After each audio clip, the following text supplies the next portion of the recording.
ಗುರುದೇವ ಹೀಗೆ ಬಾ. ಎಲ್ಲಿ ಆ ಮಧ್ಯಕ್ಕೆ ಬಾಣವನ್ನು ಬಿಡೋಣ. ಗುರುದೇವ ಇದು ನಿಮ್ಮ ಮಾತಿನಿಂದ ಬಾಣವನ್ನು ಬಿಡಬೇಕು. ಅಲೆ ಅಲೆ ವಸ್ತ ಹೀಗೆ ಬಾಣವನ್ನು ಬಿಟ್ಟರೆ ವೈರಿಗಳ ಶಿರವನ್ನು ಈ ಮಂತ್ರಗಳೆಲ್ಲ ಪಠನೆ ಮಾಡು.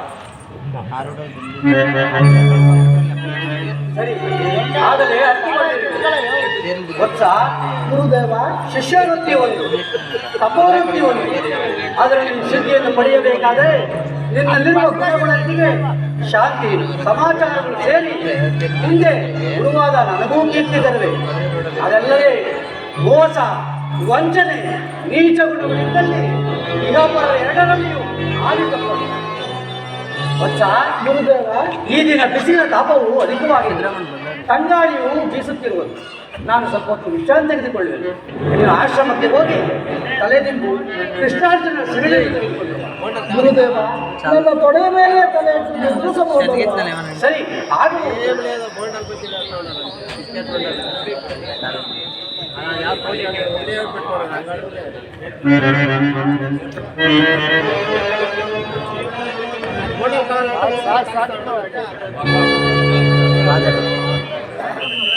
ಮೋಸ ಮೋಸ ಇಹಪರಗಳನ್ನು ಕೆಡಿಸತಕ್ಕದ್ದು ದೊಡ್ಡ ಮೋಸ.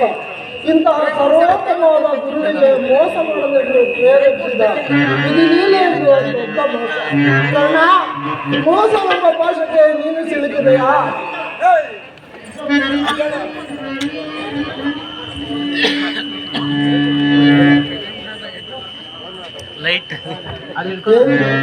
ಯಾವುದೋ ಕೀಟವು ಬಂದು ನನ್ನ ತೊಡೆಯನ್ನು ಪಡೆಯುವುದಲ್ಲ. ಗುರುವಿಗೆ ನಿದ್ರಾಭಂಗವಾಗದಿದ್ದರೆ ಸಾಕು. ಅಯ್ಯೋ ಮುಂದೇನು ಗತಿ?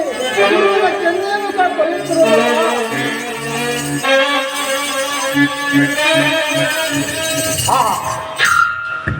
ಏನಿದು ರಕ್ತ ರಕ್ತ ಪ್ರವಾಹ. ಯಾವುದೋ ಕೀಟವು ಬಂದು ನನ್ನನ್ನು ತೊಡೆಯನ್ನು ಪಡೆಯಿತು ಗುರುದೇವ. ಏನು ನಿನ್ನ ತೊಡೆಯನ್ನು ಕೊರೆಯುತ್ತಿದ್ದರು ಸುಮ್ಮನೆ ಇರ್ತೆಯಾ?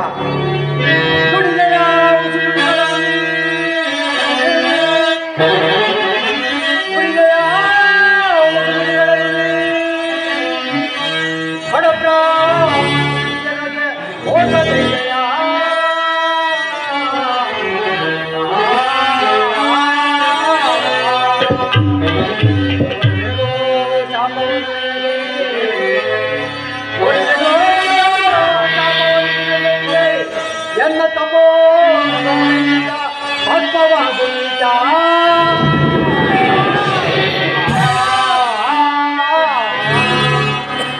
ಬ್ರಾಹ್ಮಣರು ಆಯುಧಗಳ ಶಬ್ದವನ್ನು ಕೇಳಿದರೆ, ದುಷ್ಟ ಪ್ರಾಣಿಗಳ ಕೂಗನ್ನು ಕೇಳಿದರೆ ಸಾಕು ಓಡಿ ಹೋಗುವರು. ಸ್ವಲ್ಪ ನೋವಾದರೂ ಕತ್ತರಿಸಿ ಹೋಗುವರು. ಈ ಗುಣಗಳಲ್ಲಿ ನೀನು ಬ್ರಾಹ್ಮಣನಲ್ಲ, ನಿಜವನ್ನು ಹೇಳು. ಇಲ್ಲದಿದ್ದರೆ ಗುರುದೇವ ನನ್ನ ಮೋಸವನ್ನು ಕ್ಷಮಿಸಬೇಕು.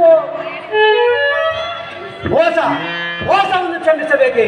21 ಸಾರಿ ಭೂಪರಿರಕ್ಷಣೆ ಮಾಡಿ ಈ ಶತ್ರು ವಂಶವನ್ನೇ ನಿರ್ಮೂಲ ಮಾಡಿದ ಮೋಸ ಮಾಡಿದ್ಯ ಮೂರ್ಖ. ಗುರುದೇವ ನನ್ನ ಕುಲ ಜಾತಿಗಳ ವಿಚಾರವೇ ನನಗೆ ತಿಳಿಯದು. ದ್ರೋಣಾಚಾರ್ಯರ ಬಳಿಗೆ ಹೋಗಿ ವಿದ್ಯೆಯನ್ನು ಕಲಿಸಲು ಬೇಡಿಕೊಳ್ಳಲು ಸೂತ ಕುಲದವರ ಪೋಷಣೆಯಲ್ಲಿದ್ದ ನನ್ನನ್ನು